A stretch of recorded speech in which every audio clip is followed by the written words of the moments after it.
Google नहीं करें, chat GPT नहीं करें, ऑनलाइन बैठ के किसी से जो है वो चैट बॉक्स में मेरा बच्चा ऐसे करता नहीं करें। अपने बच्चों के लिए एक अच्छे मेडिकल हेल्थ केयर प्रोफेशनल के पास जाएं। तो एक बच्चा जो नॉर्मल बच्चा है उसको 40 मिनट ग्रीन टाइम चाहिए, स्क्रीन टाइम नहीं चाहिए। और उसको 40 मिनट उसको उछलना है, उसको पसीना आना है ताकि वो फिजिकल एक्सर्शन कर सके। अल्लाह ताला का तारुफ जो है ना वो उम्मीद के साथ रखवाना चाहिए, खुशी के साथ, कि बच्चे को अल्लाह ताला के ख्याल आते ही उसका दिल जो है वो मुकम्मल इत्मीनान से भर जाए। बिल्कुल ये नहीं कि अल्लाह के बारे में, जिस तरह अल्लाह ताला के बारे में जिस तरह आपने कहा कि अल्लाह ताला आग में फेंक देंगे, अल्लाह ताला सजा देंगे, अल्लाह ताला ज़बान के साथ ये कर देंगे। वेलकम टू जिंदगी रीसेट एंड रीबिल्ड। अस्सलाम वालेकुम रहमतुल्लाहि व बरकातुहू। आप सबको बहुत खुशामदीद हब्लुल्लाह पे। और हमारे साथ फसीहा मौजूद हैं हमारी जिंदगी रीसेट एंड रीबिल्ड की एपिसोड नंबर 3 में। और अल्हम्दुलिल्लाह नाज़रीन, आप बहुत शुक्रिया आपका, आपके अप्रिसिएशन का और आपकी फीडबैक का। अब वी आर रियली ओवरवेल्म्ड। आपका ये जब सब बातें हैं ये सब हम सब के लिए हैं और आप सब के लिए हैं। हम बात करते हैं हब्लुल्लाह पे और आपका मुआलिज पे, आपके लिए और हमारे लिए भी। फसीहा, आज हमारी एपिसोड नंबर 3 है और इंशाल्लाह आज हमने डिस्कस करना है एज स्पैन को, जो कि है 3 to 7 years। और एज यूजुअल जो हमारा इसके जो 4 dimensions हैं वो हमारे सब जानते हैं कि हम body, mind, heart and soul, हम इन सारी चीज़ों को टच करेंगे। और इंशाल्लाह आपकी जो एक एक्सपर्टीज़ और आपकी जो एडवाइस है वो वाली इंशाल्लाह उसको हम लेते हैं और इंशाल्लाह इससे फ़ायदा उठाते हैं। फसीहा, सबसे पहला सवाल हम लोग जल्दी करेंगे ताकि हमारे नाज़रीन का वक्त ज़ाया ना हो। माइंड पर आ जाते हैं हम लोग। फसीहा, ये जो एज है ना ये वाली 3 to 7 years, अक्सर हमारे हम अपने बच्चों को देखते हैं, इर्द गिर्द के बच्चों को भी देखते हैं, फैमिली में एक कुछ एलिमेंट्स होते हैं उनकी जो है ना वो उनकी ज़िद बहुत ज़्यादा, सवाल बहुत ज़्यादा करने, हर चीज़ का इनकार कर देना, to refuse each and everything. ये वाला जो एक टाइम स्पैन में एक बच्चों की एक बिहेवियर का जो एक आता है ना ये वाला स्पैन, इसको आप कैसे डिफाइन करेंगी और किस तरह इसको हम, क्या ये नॉर्मल है और इसको फिक्स करना क्या तरीका है इसका? वेरी नाइस क्वेश्चन कि मतलब फिक्स कैसे करें। तो मैं सबसे पहले कहूँगी बिल्कुल फिक्स नहीं करें, late it be. Let it B. Okay, good. This is an interesting thing. आप तो पेरेंट्स को शॉक कर दिया आपने। आपने तो कह दिया कि let it be. Let it be. I mean child meant to be a child doesn't meant to be a teenager. Exactly. This is so this is something, he's not a born adult, he's a child. He's a child. और मैं हमेशा कहती हूँ कि एक काम करें, अपना और अपने बच्चे का एज ग्रुप का जो डिफरेंस है वो निकाल लें एंड देन सी। तो उसके बाद ना ये सारा सिनेरियो बहुत डिफरेंट हो जाता है। अब एक बच्चा है ना तो 0 to 7 ईयर में उसका लॉजिकल ब्रेन तो डेवलप इतना नहीं होता, वो हो रहा होता है, वो अंडर डेवलप होता है, वो कंटिन्यूसली डेवलप होता रहता है। तो इसलिए बच्चे में जो है ना वो हर चीज को एनालाइज करने की एबिलिटी जो है वो डेवलप हो रही होती है। अब एक बच्चे में अगर ये एनालाइज करने की एबिलिटी डेवलप ही नहीं होगी और हम चाहें कि वो बिल्कुल सुस्त रवि का शिकार रहे और एनालाइज करे ही नहीं, तो आगे जाके हम कैसे लीडर्स जनरेट करेंगे? सही। फिर दूसरी चीज है कि बच्चे जिद करते हैं। बच्चों का ना बाय बॉर्न उनका एक सेल्फ जो खुदी का तस्वुर जो इकबाल भी देते हैं वो बहुत स्ट्रांग होता है। They have that confidence, they have that ability you know to ask their own questions.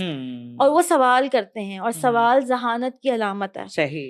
कि बच्चा क्वेश्चन करता है, उसमें क्यूरियोसिटी होती है और यही क्यूरियोसिटी लर्निंग को जनरेट करती है आगे आने वाली जिंदगी में। जो इंसान जितनी मराहिल से गुजरता है, जितनी क्यूरियोसिटी के साथ चीजों को खोलता है, बंद करता है, देखता है, सवाल पूछता है, वो उतना ज्यादा आगे जाने की एबिलिटी रखता है। तो इसको हम इस तरह भी देख सकते हैं कि एक बच्चा आपका हो और वो बिल्कुल कोई सवाल ना करे, किसी चीज को क्वेश्चन ना करे, किसी चीज पे अपनी से ना रखे।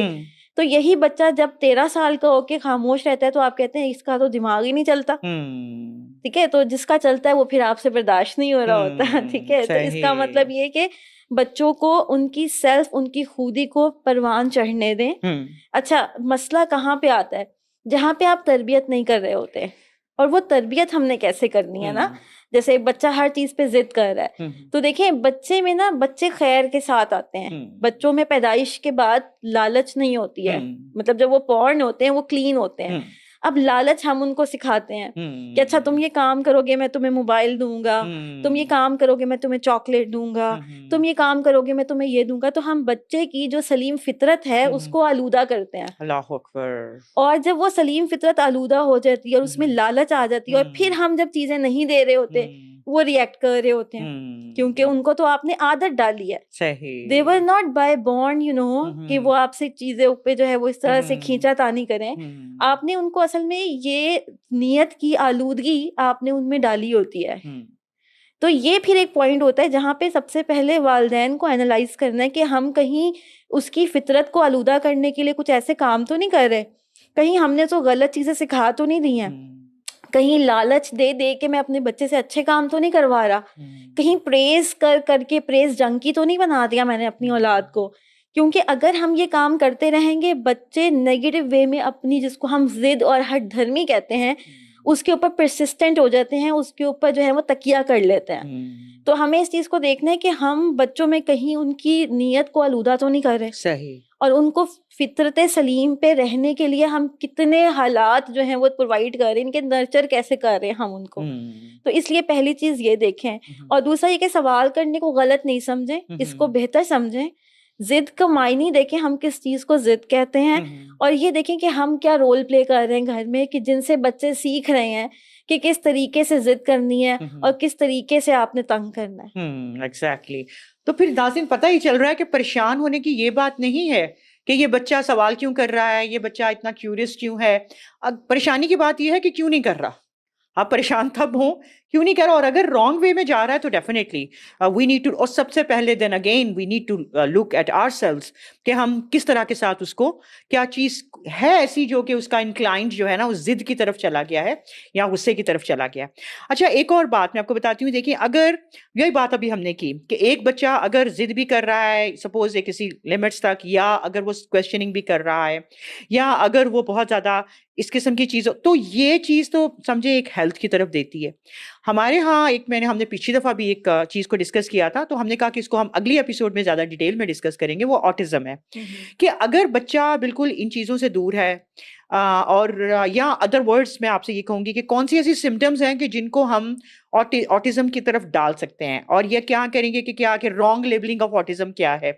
ठीक है ना, हर कोई इस बात पे तो ना परेशान हो जाए कि ये मेरा बच्चा ऑटिस्टिक हो गया है या ये वो, तो इसको थोड़ा पेरेंट्स के लिए ना गाइडलाइन बनाते हैं।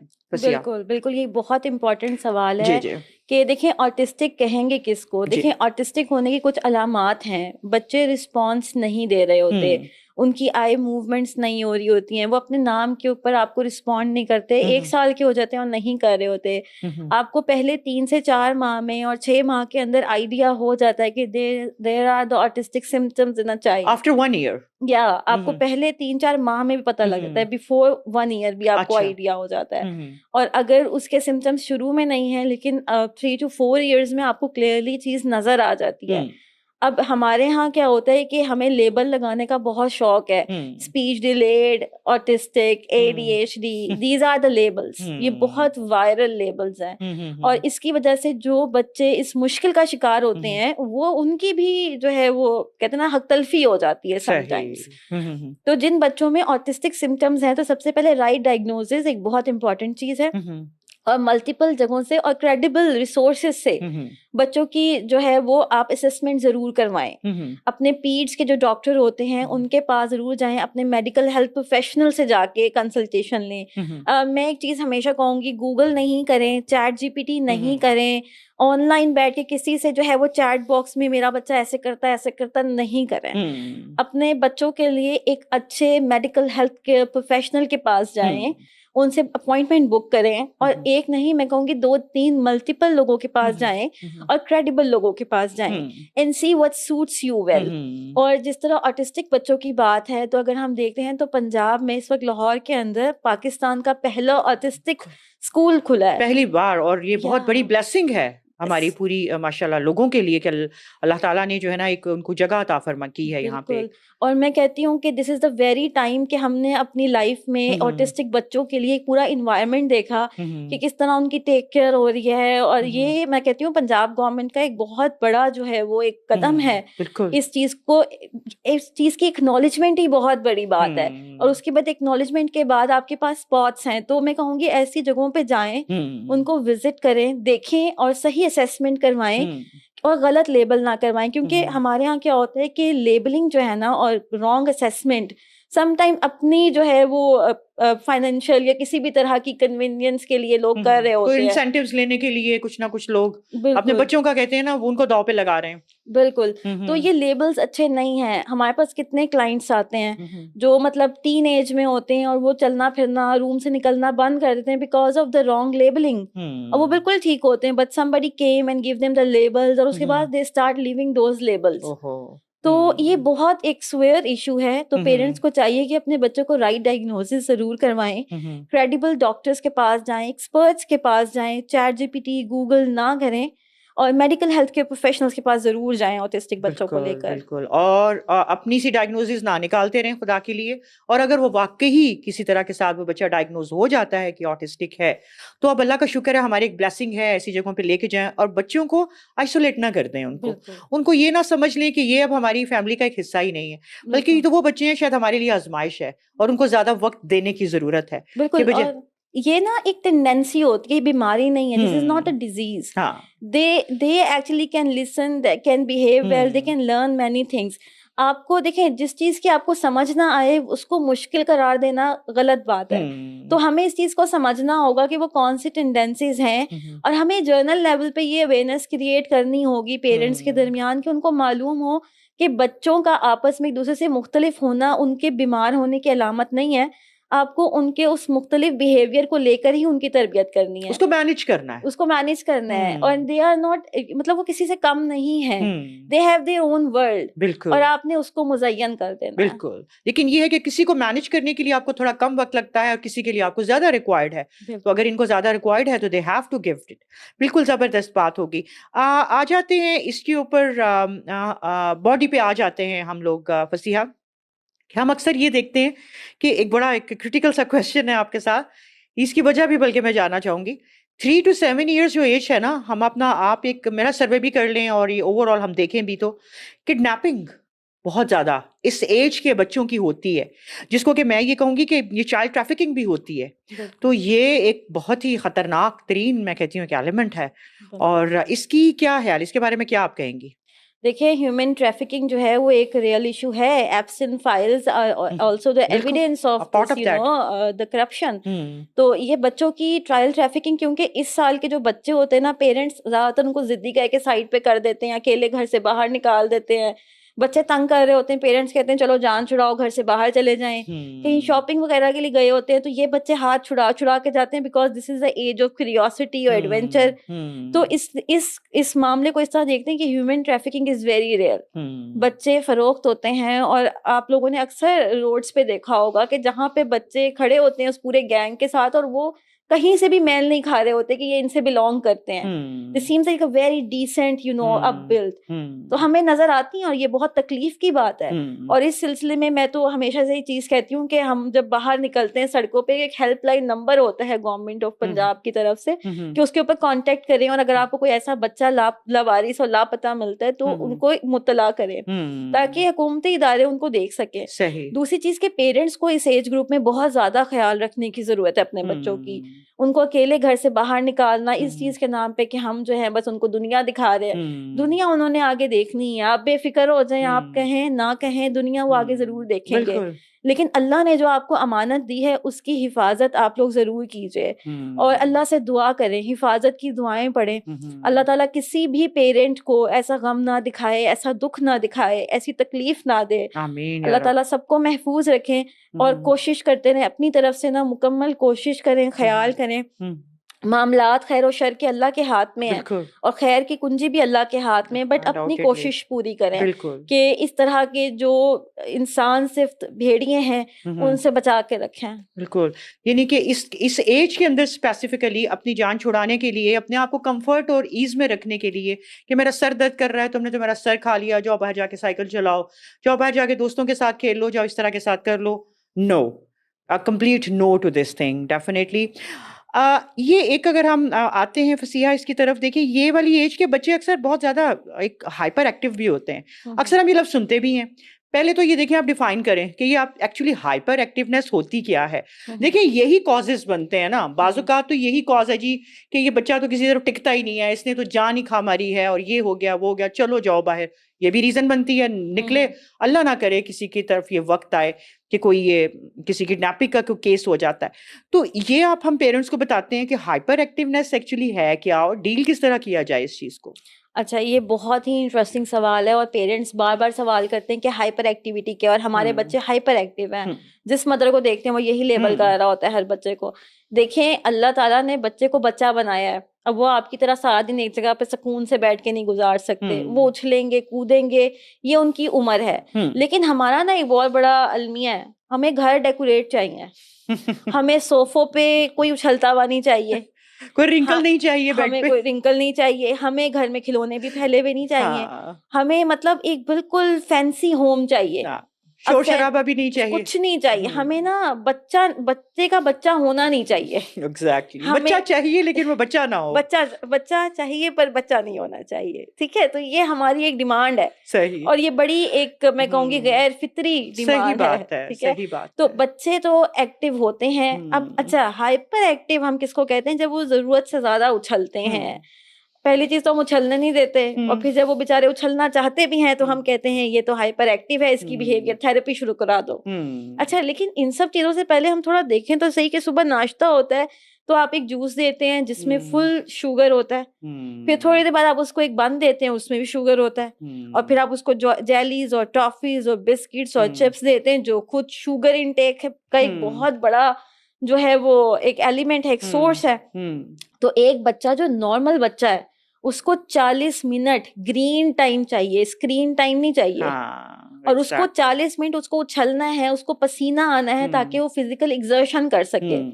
अब आप एक बच्चे को सुबह से लेकर रात तक शुगर की अच्छी खासी हैवी डोज देते हैं, अब उसकी बॉडी डिमांड कर रही है उछलना, और उछलने के लिए घर में जगह नहीं है, तो इजाजत नहीं है, इजाजत भी नहीं है, और घर की डेकोरेशन तो बिल्कुल इजाजत नहीं देती ना। मतलब आपने लाख रुपए का सोफा लिया हुआ है या 1.5-2 लाख के सोफे लेकर पीछे 15-15 हजार के आपने लैंप लगा लिए हैं, तो कैसे खेलेगा बच्चा? ठीक है। तो वो फिर हाइपर एक्टिविटी सेंसेशन के थ्रू बाहर आएगी, और ये एक नेचुरल फिनोमेना होगा। आपकी डाइट ऐसी है, फिर आप स्क्रीन टाइम दे रहे हैं, अब स्क्रीन में आने वाला म्यूजिक और स्क्रीन से आने वाली रेज उसके ऊपर मल्टीपल इफेक्ट डाल रही है। स्क्रीन पे कार्टून्स आते हैं, और अगर आप थोड़ा सा कार्टून्स को नोट करें तो they are very hyper in the whole sensation. वो इंड्यूस कर रहे होते हैं hypertension, hyperactivity and hyper emotion. और आप गेम्स भी तो देख लें ना, बिल्कुल, जो बच्चे गेम्स भी खेल रहे होते हैं, बिल्कुल, तो वो भी ये सब इंड्यूस कर रहे होते हैं। वो भी सब ये induce, they are inducing dopamine, they are inducing high pitch of emotions and high pitch of rage. बिल्कुल। तो अब जब आप कंटेंट ही फूड में भी ऐसा दे रहे हैं, देखने में भी ऐसा दे रहे हैं, तो वो किसी इमाम की तरह तो जाके शराफत से नहीं मिंबर पे बैठेगा। वो तो आपको एग्जैक्टली वो चीजें करके दिखाएगा जो वो देख रहा है और जो उसके अंदर जा रही है, और उसको पता ही नहीं है एक्सर्ट कैसे करना है, उसको पता भी नहीं है, उसको आइडिया ही नहीं है। तो वो तो बेचारा मासूम सा बच्चा, अल्लाह ताला ने आपको पूरा का पूरा खूबसूरत सा सलीमुल फितरत सलीमुल कल्ब दे दिया, लेकिन आपने जो डाइट दी है और जो आप कंटेंट उसको अपनी जान छुड़ाने के लिए दे रहे होते हैं, वो उसकी रूह और उसके कल्ब से मुमासलत नहीं रखता।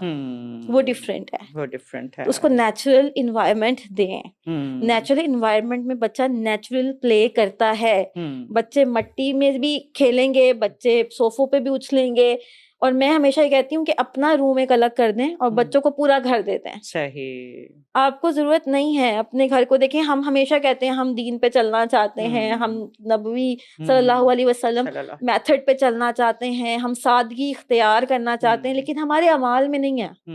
हमें घर डेकोरेटिव चाहिए, ड्राइंग रूम्स चाहिए, लाउंज चाहिए। तो मैं हमेशा कहती हूँ कि आप अपने कमरे की एक जगह बता दें कि ये जगह छोड़ के पूरा घर बच्चों का है। और मैं हमेशा एक चीज कहती हूँ कि जिस घर में बच्चे हैं और घर जो है वो सेट बिल्कुल डेकोरेट है, इट मीन्स घर में बच्चों पे बहुत जुल्म चल रहा है। अल्लाह Akbar. That is not to be proud of. वो लम्हा फिक्रिया है। वो लम्हा फिक्रिया है। और जब मैं किसी ऐसे घर में जाती हूँ जहाँ बच्चे जो हैं वो स्क्रीन इतनी, मतलब बच्चों की हाइट से लंबी तो स्क्रीन है माशाल्लाह, तो बच्चे सारा दिन उसके आगे बैठते हैं और उसके बाद वो जरा सा शोर करते हैं, तो हम कहते हैं भाई ये क्या हो रहा है, घर का एटमॉस्फेयर खराब है, इसको बिहेवियर थेरेपी के लिए डाल दो। Exactly. तो अब हम देखें तो सही, हम खुद सोचना क्या तो कर है रहे हैं। यहाँ पे, सही बात है।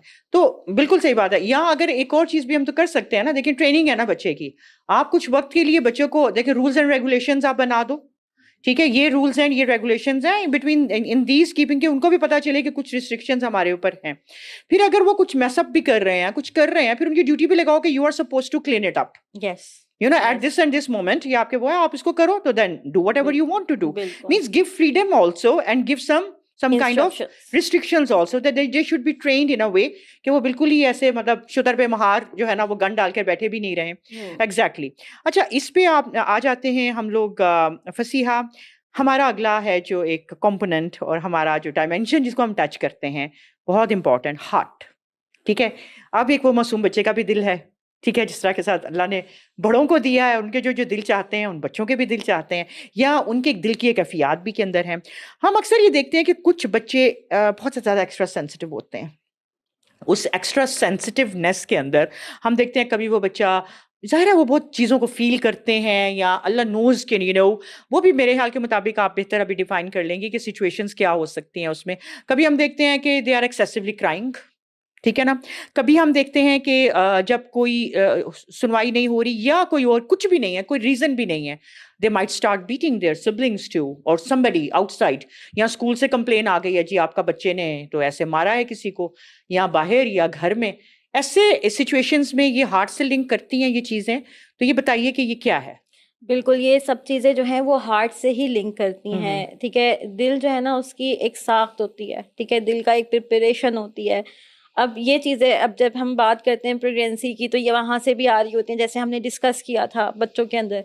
लेकिन दी एंड नहीं है, कुछ बच्चे सेंसिटिविटी को ज़्यादा लगते हैं, they feel more than think. ये बच्चों की तिबई खसूसियात होती हैं, जिसको हम, जैसे मैं अपनी अब MBTI की ट्रेनिंग्स में बताती रहती हूँ कि ये फितरी तौर पर अल्लाह ताला की तरफ से दी हुई पर्सनैलिटीज़ हैं। आपने देखा होगा कुछ बच्चे बड़े मुतहम्मिल मिजाज होते हैं, और कुछ जो होते हैं वो बहुत आउटरीचियस से प्रोमिनेंट सी पर्सनैलिटी रखते हैं।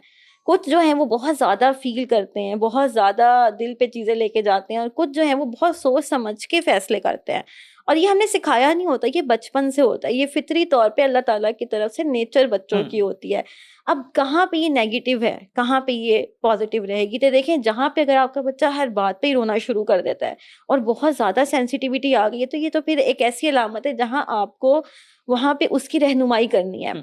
तो मैं हमेशा कहती हूँ कि पेरेंट्स को एज ए कोच अपना रोल परफॉर्म करना चाहिए, क्योंकि माँ और बाप से ज़्यादा कोई उसके साथ ये खैर नहीं कर सकता, क्योंकि वो 24 आवर्स उसके साथ होता है। अब अगर बच्चा जो है वो हर बात को बहुत सेंसिटिविटी के साथ ले रहा है, तो मदर्स को चाहिए अपने बच्चों के साथ छोटी छोटे चीज़ों को डिस्कस करें, उनको एक्नॉलेज करें, उनको इमोशंस के नाम सिखाएं, उनके साथ कम्युनिकेट करें। ये नहीं कि अच्छा रो रहा है चलो इस तरफ लगा दें, उस तरफ डिस्ट्रैक्ट कर दें। डिस्ट्रैक्शन सोल्यूशन नहीं बनेगी। बच्चों में हाइपर सेंसिटिविटी होती है, और अगर आप उसको रिजॉल्व करना शुरू कर दें तो ये आगे जाके उनको, कहते हैं ना, अडल्टहुड में उनको हेल्प करती है, ना कि उनके लिए ये उनका एक फैटल पॉइंट बन जाता है, उनके लिए उनका एक, कहते हैं ना, डाउन पॉइंट बन जाता है जिसपे उनको कोई भी प्ले कर सकता है।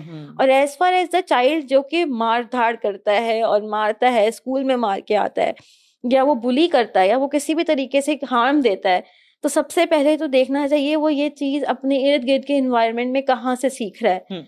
अब मदर्स मेरे पास आती हूँ, कहती हैं हमारे घर में तो बहुत अच्छा माहौल है, फादर उसके कभी शाउट नहीं करते, मैं शाउट नहीं करती, कोई ऐसा नहीं है, दादी दादा सब बहुत नाइस, बहुत हम्बल लोग हैं, लेकिन ये मारता है। अब वो जब देखा गया, जब पूरा एनालाइज हुआ, तो पता लगा कि जो बच्चा कार्टून देख रहा है उसके अंदर ये कैरेक्टर है जो कि सबको मारता है, and that is the main character. तो आप देखिए आपका बच्चा ये सब चीजें सीख कहाँ से रहा है। बच्चा सीख रहा है, नेचुरली मार धाड़ नहीं करता बच्चा, वो देखता है। तो ये एक चीज है जो कि हमें अंडरस्टैंड करनी होगी कि वो इन्वायरमेंट में किस जगह से ये चीज ले रहा है। उससे घर में कोई जो है वो इस तरीके से बिहेव करता है, या वो किसी जगह से डायरेक्टली और इनडायरेक्टली लेकर आ रहा है। जब बच्चे ट्यूशन जाते हैं, वहां पे देखते हैं, कहीं पे बच्चे गली मोहल्लों में खेलते हैं और वहां पे किसी की पर्सनैलिटी को एब्जॉर्ब करते हैं, तो वहां से सीख के वो उसको प्रिटेंड प्ले करते हैं। तो नाउमीदी नहीं है, बच्चे बदल जाते हैं, लेकिन हाँ आपको उसमें अपना रोल प्ले करना होगा। जी फसीहा, अभी आ गए हम लोग, अब हम आ जाते हैं सोल के कंपोनेंट के ऊपर। हमारा अगला डायमेंशन बहुत इंपॉर्टेंट। हम ये समझते हैं कि ये बच्चा तो भी बहुत छोटा है, और इस बच्चे के अंदर इस वक्त रिकग्निशन ऑफ आवर अल्लाह की जो एक पहचान है डालनी, वो हमारी शुरू ही खौफ से होती है, अल्लाह के डर से होती है कि ऐसे नहीं करो, अल्लाह ताला मारेंगे, आग में फेंक देंगे, अल्लाह ताला ऐसे कर देंगे। तो एक बच्चे के अंदर जो अल्लाह की रिकग्निशन है वो हम लोग डालते क्या नेगेटिव तरीके के साथ हैं? क्या लगता है आपको कि एक बच्चे की रूह को इस वक्त नरिश करने के लिए एक पेरेंट्स जो उनसे है ना, वो किस तरह किस तरह के एलिमेंट्स से डालना शुरू करें, घर से बाहर से क्या चीज़ हो कि वो अल्लाह के करीब जाए ना कि अल्लाह से दूर जाए? बिल्कुल, देखिए अल्लाह ताला का तारुफ़ जो है ना वो उम्मीद के साथ रखवाना चाहिए, खुशी के साथ कि बच्चे को अल्लाह ताला के ख़्याल आते ही उसका दिल जो है वो मुकम्मल इत्मीनान से भर जाए। बिल्कुल ये नहीं कि अल्लाह के बारे में, जिस तरह अल्लाह ताला के बारे में जिस तरह आपने कहा कि अल्लाह ताला आग में फेंक देंगे, अल्लाह ताला सज़ा देंगे, अल्लाह ताला ज़बान के साथ ये कर देंगे, तो इस तरह की बातें ना करें, क्योंकि बच्चे की पहले ही इनिशियल लेवल पे आप अल्लाह से दूरी इख्तियार करवा रहे हैं। ये अल्लाह से कुर्बत का मौका नहीं दे रही हैं ये चीज़ें। खौफ के ज़रिए मोहब्बत नहीं होती है बच्चों को। बच्चों को जहाँ सेफ स्पेस लगती है वहाँ पे उनका दिल मज़ीद जो है वो मोहब्बत करता है। तो अल्लाह ताला की पहचान के लिए सबसे पहले हज़रत आज़म का किस्सा, फिर हज़रत मूसा का किस्सा, इस तरह अंबिया कराम के किस्से बच्चों को सुनाएं, उनको ऑथेंटिक वे में कहानियाँ सुनाएं, उनको सीरत सुनाएं, उनको नबी करीम सल्लल्लाहु अलैहि वसल्लम का बच्चों के साथ बातचीत के जो वाक़यात हैं वो सुनाएं, उनका अल्लाह ताला से तारुफ करवाएं। जितना ज़्यादा उनका अल्लाह के साथ रिश्ता मजबूत होगा ना, उतना ज़्यादा वो अल्लाह ताला के और आपके फर्मा बरदार निकलेंगे। तो उनकी रूह की नरिशमेंट के लिए उनका अल्लाह से तारुफ, अल्लाह की पहचान, अल्लाह से उम्मीद, अल्लाह पे तवक्कल, उनका इनरिच होना बहुत ज़रूरी है। बिल्कुल। बजाय इसके कि ये कह देने के कि ये सजाएं सुनाने के, उनको ये बताएंगे कि बेटा इसके साथ अल्लाह ताला का ये रिवॉर्ड है। आप अल्लाह से मांगो, देखिए आप अल्लाह ताला आपको अता करेंगे। आप दुआ तो करके देखो, ये देखिए आपकी चीज़ ठीक हो जाएगी। आप बीमार हो, आप अल्लाह ताला से कहो कि अल्लाह ताला आपको ठीक कर दें। अल्लाह ताला करते हैं। अल्लाह का जो पॉजिटिव, जो डेफिनेटली सबसे ज़्यादा रहमत अल्लाह की एक जो इंक्लाइंड है, अल्लाह की जो क्या कि हमारे पास कितनी आई है और 10% और अल्लाह ताला के पास पूरे उसके जो है ना वो 90% अल्लाह के पास है। उस रहमत का हम अपने बच्चों को इदराक करवाएं। तो देखिए अफ़सिया, मुझे आपकी वो बात याद आ रही है कि ये प्योर सोल्स हैं। ठीक है, इस वक़्त वो बिल्कुल उनकी एक खालिस, मतलब कोई उसके अंदर कुछ मिलावट है ही नहीं। तो उस सोल को हमारे लिए बेहतरीन वक़्त है कि हम उसको इस तरह के साथ नरिश करें कि वो जब बात करे तो उसको कहे कि जब मैंने अल्लाह से कह दिया ना, तो कोई सवाल ही पैदा नहीं होता कि ये मेरी चीज़ रिजेक्ट हो जाए या मेरे लिए ये अच्छी ना हो। बिल्कुल सही बात है। फसीहा, अल्लाह ताला हमें इन चीज़ों को समझने की भी कोशिश करवाए और अल्लाह ताला हमें तौफीक भी दे कि हम इन चीज़ों को समझें। जज़ाकल्लाहु खैर फसीहा, हमारा इंशाल्लाह ये आगे पीछे हमारी चीज़ें चलती रहेंगी और बहुत कुछ है डिस्कस करने के लिए। जो भी कुछ रह गया इंशाल्लाह हम अपने नेक्स्ट एपिसोड में उसको डिस्कस करेंगे। नाज़रीन, आपको हमने पहले भी बताया था कि आप हमसे अपने कंसर्न्स हमसे सवाल कर सकते हैं। आप हमें ईमेल कर सकते हैं, ईमेल हमने आपको बताई थी, और आप हमें लेटर भी लिख सकते हैं, एक अच्छा खूबसूरत सा खत भी आप हमें लिख सकते हैं। हम आपके खतूत भी अपने प्रोग्राम्स में शामिल करेंगे।